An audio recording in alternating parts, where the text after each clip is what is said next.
Medias നിഷ്പക്ഷമായിട്ടാണോ വാർത്തകൾ report ചെയ്യുന്നത്? അല്ല, അവർക്ക് റേറ്റിംഗ് നോക്കിയിട്ടാണ് അവർ വാർത്തകൾ. രണ്ടുണ്ട്, സത്യസന്ധയുണ്ട്, അല്ലാത്തതും ഉണ്ട്. രണ്ടുമുണ്ട്. ചില ചാനലുകൾ ചില സമയങ്ങളിൽ നിഷ്പക്ഷമായിട്ട് പറയുന്നുണ്ട്, എന്നാൽ ചില സമയങ്ങളിൽ അത് നിഷ്പക്ഷമാണെന്ന് തോന്നുന്നില്ല.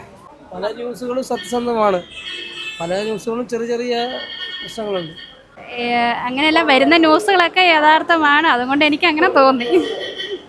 75% സത്യസന്ധതാണെന്നാണ് എൻ്റെ വിശ്വാസം. ചിലതും വസ്തുനിഷ്ഠമായിട്ട് യാതൊരു ബന്ധം പോലും ഇല്ലാത്ത രീതിയിലും അതുപോലെ ഫേക്ക് ന്യൂസുകൾ ധാരാളം വരുമ്പോൾ നമ്മൾ തന്നെ വിചാരിക്കും ഇത് ശരിക്കും ഒറിജിനലായിട്ടുള്ള ന്യൂസ് അല്ല.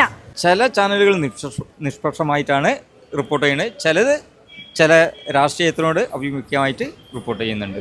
മൂലധന താല്പര്യങ്ങളാണ് പലപ്പോഴും കണ്ടുവരുന്നത്, അല്ലാതെ ഒരു മാധ്യമ ധർമ്മോ ഇതിൻ്റെ കാര്യങ്ങളൊന്നും ഉണ്ടാവാറില്ല. എല്ലാം നിഷ്പക്ഷമായിട്ടൊന്നുമില്ല, കുറേ രാഷ്ട്രീയം ഉണ്ടാവും, ആ രാഷ്ട്രീയത്തിനനുസരിച്ചാണ് റിപ്പോർട്ട് ചെയ്യുന്നത്. തെറ്റായ വാർത്തകൾ പ്രചരിപ്പിക്കുന്നുണ്ട്. പിന്നെ നിഷ്പക്ഷമായിട്ടാണല്ലോ, അല്ലാതെ നമുക്ക് ഒന്നും പറയാൻ പറ്റില്ല. നമ്മളൊരു പത്രത്തിൻ്റെ ആളുകൾ തന്നെ.